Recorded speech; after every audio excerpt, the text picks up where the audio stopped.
Buju Banton are the king of reggae. Nobody can take that from them. You understand me? You say Buju? Buju is the only. Who is the real king of dancehall? Kemar McGregor weighs in. In this must-watch YouTube short, influential Jamaican reggae and dancehall producer Kemar McGregor dives into the hot debate over who is the king of dancehall. The conversation centers on two legendary artists, Vybz Kartel and Beenie Man, best known for his iconic track, Who Got the Keys to the Bimmer. McGregor doesn't stop there. He shakes things up by naming Buju Banton as the king of reggae. Why?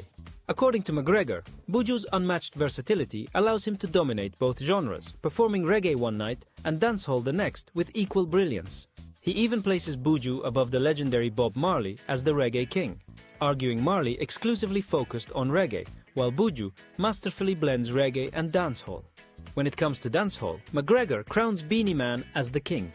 His reasoning? Beenie Man's global reach and timeless hits make him resonate far beyond Jamaica and its diaspora, unlike Vybz Kartel, whose influence, while undeniable, is more regionally centered. This short is packed with insights into the ever-evolving reggae and dancehall scenes, featuring big names like Bob Marley, Beres Hammond, Vybz Kartel, Buju Banton, and Beenie Man. If you're passionate about Jamaican music, reggae, dancehall, and the Caribbean diaspora, this is a conversation you can't miss. I'm the king of one job, just like a Beenie Man, the king of dance. That's how you go. Yeah, man, guys. Yo, no matter what, a Beenie Man, the king of dance, and we know that. And Buju Banton are the king of reggae. Nobody can take that from them. You understand me?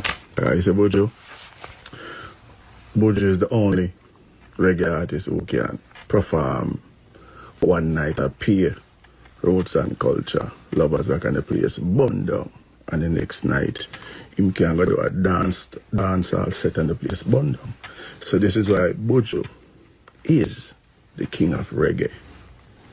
No disrespect to Bob Marley. Bob Marley, do him for though, and we salute him.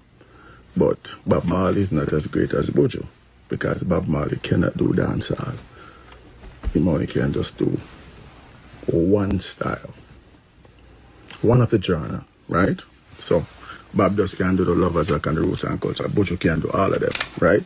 So this is why Buju is the king of reggae, right? Yeah. And Beenie Man is the king of the dancehall. You know, yeah. And Beenie Man is king of the dancehall worldwide, right? Beenie Man is not just king of the dancehall in the diaspora, Jamaica. You know, people that just make bag of nights. Beenie Man, the king of the dancehall worldwide, yeah? And here why? Because you are. Beenie Man is one of the only dancehall artists that you can go to the four corners of the world and say, yo, Sim, and everybody say, who got the keys to the Bimmer? You understand me? So,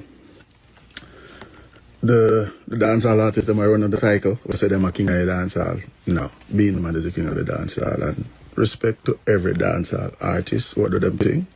Now take one of the flowers, but Beenie is the real king of the dancehall. And Buju is the king of reggae. Kemar McGregor, the Billboard king, we show another platinum on the wall, right? So, kings and kings, alright? Share and subscribe to stay updated with the latest debates and stories about reggae, dancehall, and the icons who shaped them. Let's continue the conversation in the comments. What do you think?